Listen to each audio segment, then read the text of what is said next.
So I just recently got the Flexispot desk riser, and it's actually pretty cool. So I thought I'd take a few minutes and just show you how it works. So I'm able to sit and use it at this regular height, or if I want to stand for a little bit, or if I'm just tired of sitting, there's a lever on the side, and it lifts all the way up to this height so that I can take a break from sitting and stand up for a little bit. I love it because there's tons of space. I'm able to fit my binder and my notepad up here. I could even have a second monitor up here if I wanted to. It's also great because I can add a keyboard tray. So it's very easy. Here's the tray.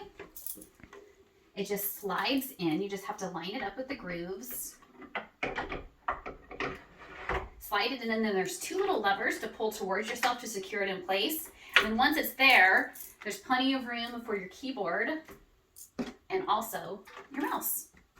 Now that I have the keyboard tray attached and everything's on there, I can lower it down and use the keyboard. So again, I just pinch this lever, self pushes down until it clicks, and then you're good to go. Back to work.